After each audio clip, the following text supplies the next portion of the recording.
Konnichiwa, and Yabaseo. Willie of the POLIT'AI CHI. See the slideshow montage, the video highlights coming up. Just talking briefly beforehand, leading up to the poly rant. Jemele Hill and find it amazing 5 years ago when I used the tagline, the original tagline on the OMSR, the YouTube channel, parent channel to this, the POLIT'AI CHI, where sports and politics collide, or I was trying to explain why would you just use one channel to mix two seemingly divergent subjects. Yeah, this year's kind of proven that to be, if not genius, certainly clairvoyant, foresight of knowledge. Yeah, so ESPN's done it again. That's the reason for the poly rant. Roll it. Jemele Hill has gone on a bizarre Twitter rant, writing, among other things, this: Donald Trump is a white supremacist who has largely surrounded himself with other white supremacists. In one of more than a dozen follow-up tweets, she added that, quote, Trump has empowered white supremacists, see Charlottesville. People noticed this. Today, and ESPN released a statement in response saying this, quote, the comments on Twitter from Jemele Hill regarding the president do not represent the position of ESPN. We have addressed this with Jemele, and she recognizes her actions were inappropriate. All right. So, I mean, my response is, yeah, it's seen her like maybe once or twice waiting around for college coverage. That's how the OMSR started. Having been a former college football and basketball player, however brief, blew up my ankles, don't shed any tears for me. But that's my passion. Do this as a hobby. Must be doing something right by day, and I got time to do this all the time. On the side, I'm like Jemele who? Whatever. So it's okay for ESPN to start, and I say this on the record because it's a fact. Yeah, go back to the very beginning of the OMSR. Musical credit to, even if you were in the confines, you did your stuff within the confines of the fair use standard of the DMCA, Digital Millennium Copyright Act. You could borrow music without giving credit for it. That's one thing algorithms are running all over Google too. I mean YouTube. Excuse me. Looking for it. Once you cross that threshold, whether you give them credit or not, the algorithm is not looking for that. And so, yours truly was doing that for 2 years.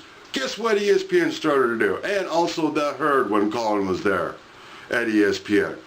Suddenly a lot of the formatting and shtick of the OMSR showing up on ESPN.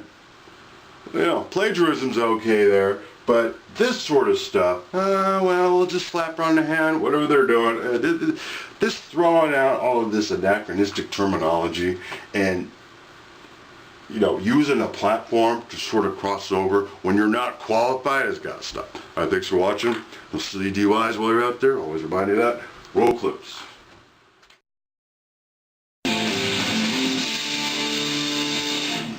Well, good evening and welcome to Tucker Carlson Tonight. You probably thought ESPN stood for Entertainment and Sports Programming Network. Increasingly, it looks like endless, stupid political nagging. The network has already drawn ridicule, rightly so, for pulling football announcer Robert Lee off a UVA football game because his name bore some resemblance to that of a dead Confederate general. But it gets better. Now, ESPN commentator Jemele Hill has gone on a bizarre Twitter rant, writing, among other things, this: Donald Trump is a white supremacist who has largely surrounded himself with other white supremacists. In one of more than a dozen follow-up tweets, she added that, quote, Trump has empowered white supremacists, see Charlottesville.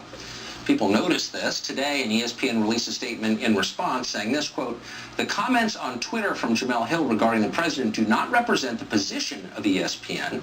We have addressed this with Jemele, and she recognizes her actions were inappropriate, whatever that means. Well, Clay Travis may know what it means. He covers all this as a reporter on Fox Sports. He also writes at OutkickTheCoverage.com, and he joins us tonight. So, Clay, what exactly does that mean, we've addressed it with an anchor? Is that punishment? It means that nothing actually happened because Jemele Hill is saying what the higher-ups at ESPN believe. I think this goes all the way to the top, Tucker. Bob Iger, the CEO of Disney, follows 59 people on Twitter.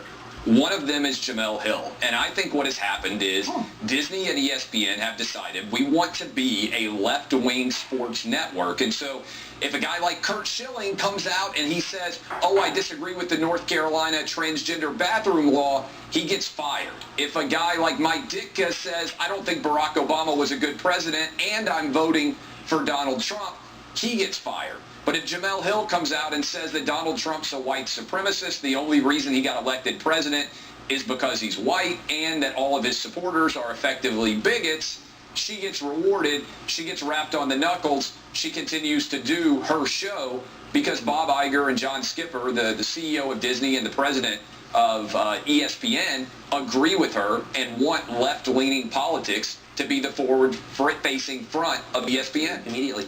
Is there a huge market for left-wing sports analysis? Well, the easy answer, Tucker, would be look at ESPN's ratings. They're collapsing.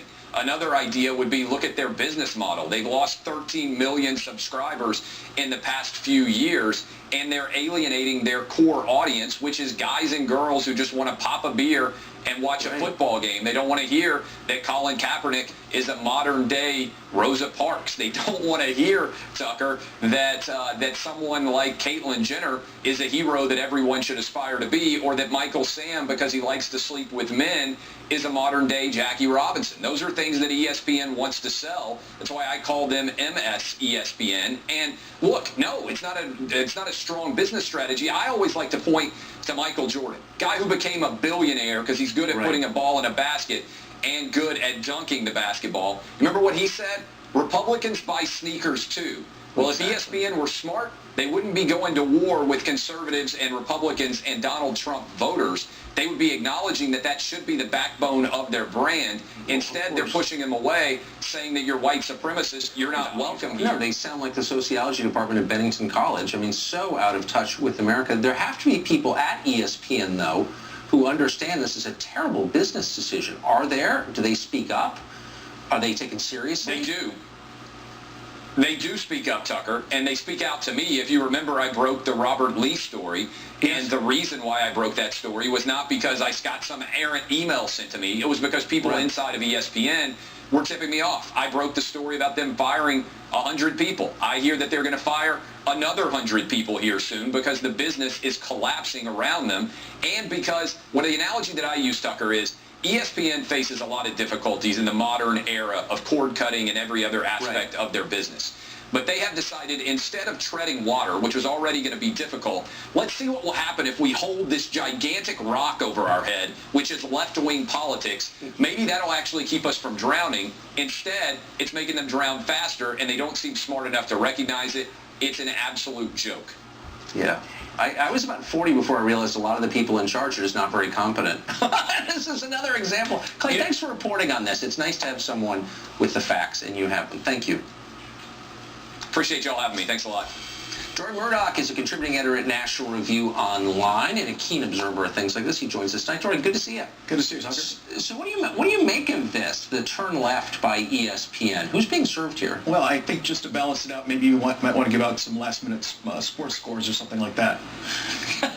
That's a good point. That's not what I do, so I don't get into it. I mean, yeah, people are looking for sports. They don't watch your program or Hannity, and people should be able to turn to ESPN and get sports scores and play-by-play and not have to listen to all of the controversies and hair pulling that occupy our country everywhere else outside of sports programming.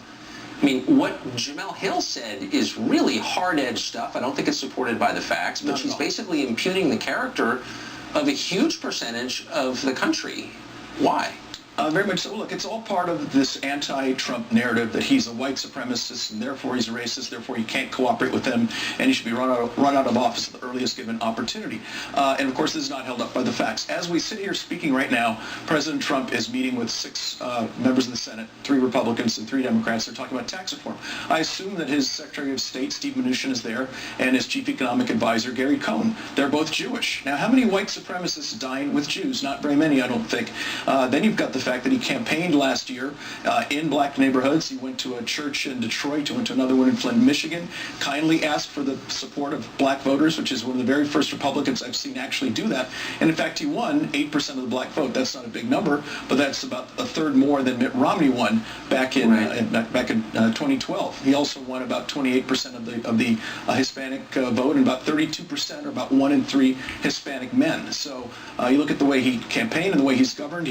President Trump has met with about a couple dozen presidents of the historically black colleges and universities, offered his support, opened up an office in the White House to support them. And you saw him just last week down in Houston comforting the victims of Hurricane Harvey, including playing with and kissing black children. Again, not the kind of behavior you would expect out of white supremacists. So this is just a great big left-wing lie, and it's all designed to advance the political agenda independent of the facts or reality or the truth. It's a pretty divisive way to conduct politics. Lots of things you could say about the Trump administration, some of them unflattering, but why always go to racist? Bizarre. This is not a new thing, though, on the left, the white supremacy claim. Last year, Hillary Clinton's campaign tried to suggest that the slogan, "Make America Great Again," was itself racist. Hillary just made that point again in this interview with Jane Pauley. You pointed out in a piece that they forgot a key fact. Bill Clinton That's right. once used that phrase as well. Watch, we got the tape. I ask you to join with us today, to give me your hands and your hearts, to give me your prayers and your help. I believe that together we can make America great again. How about that? It's kind of weird. Thank you for finding that, by the way. But it's kind of weird to look at that and say, you know what, that's a racist slogan. Really? Yeah, I guess. In what way? I guess Donald Trump stole that from Bill Clinton, huh? Yeah, it's only white supremacists when Trump says it. When Hillary Clinton's husband says it, then I guess it's a warm, toasty, friendly call to patriotism or something like this. Again, the Democrats don't have any ideas. They're fresh out of ideas. They don't have an agenda. There's no program. There's no vision. And all they've got left is to try to stir racial tension and get people at each other's throats, and somehow they hope in that effort to divide and conquer. It's an incredibly ugly, disgusting, and I think unpatriotic and un-American way to conduct public affairs in this country, and they should be deeply, deeply ashamed of themselves. Where does this wind up? Like, how does this end, this story? I think, well, it depends if things turn around in this country and we have economic growth and prosperity and things bounce back. I think largely these things go away.